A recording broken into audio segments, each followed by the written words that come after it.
नमस्कार। आधुनिक भारत की कहानी में कई ऐसे किरदार हैं जिनके बारे में हम कम ही बात करते हैं, पर उनका असर बहुत गहरा रहा है।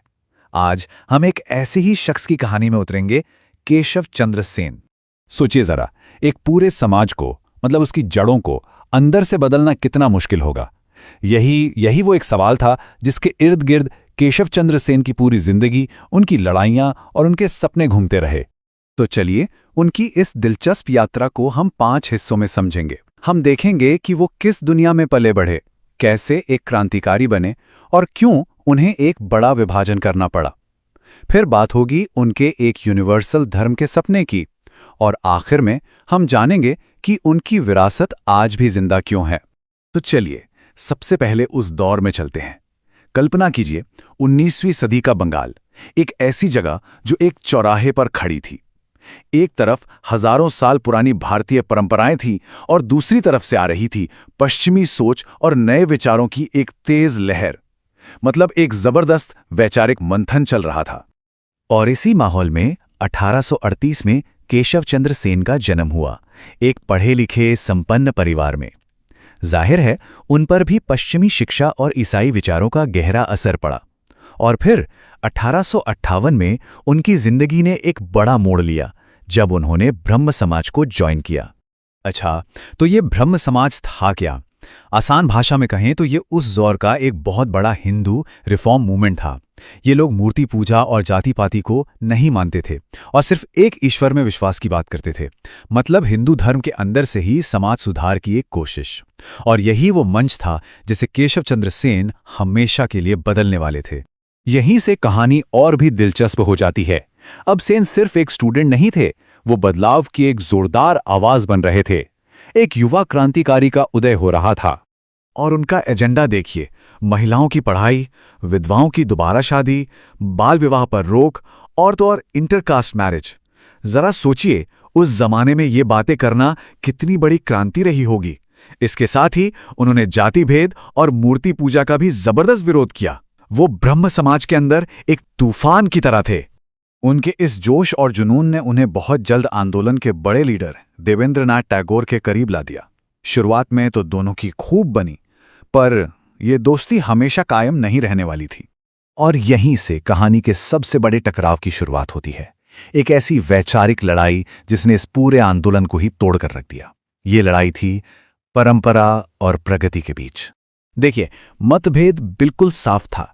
एक तरफ थे देवेंद्रनाथ टैगोर, जो परंपरा के साथ चलना चाहते थे। उनका मानना था कि सुधार धीरे धीरे और सावधानी से हिंदू रिवाजों के अंदर ही होना चाहिए। लेकिन दूसरी तरफ थे केशव चंद्र सेन। वो इंतजार करने को तैयार नहीं थे।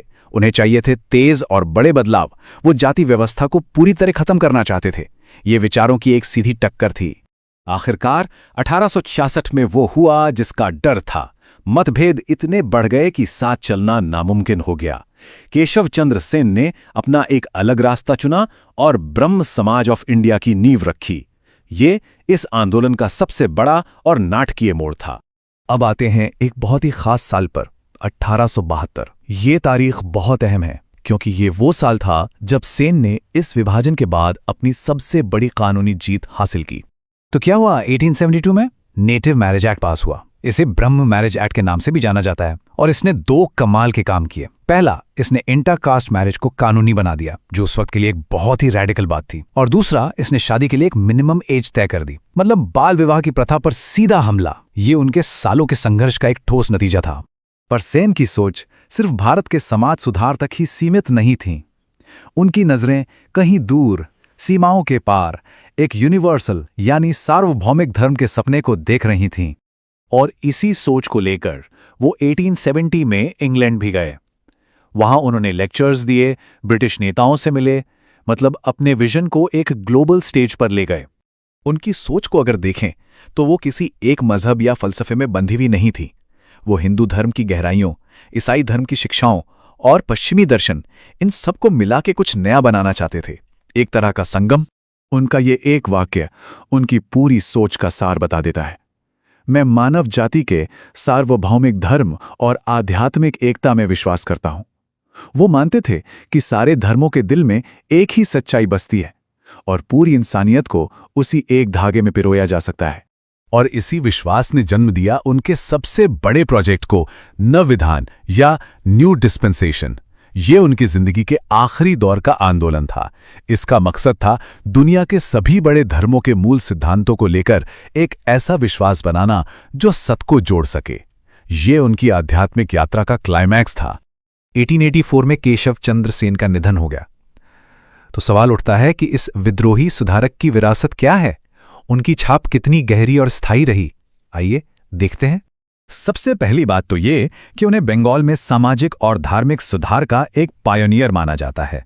उन्होंने भारतीय समाज को मॉडर्न बनाने में एक बहुत बड़ा रोल निभाया। और इतना ही नहीं, उनकी हिम्मत और उनके काम ने आने वाली पीढ़ियों के सुधारकों और राष्ट्रवादी नेताओं को भी बहुत प्रेरित किया।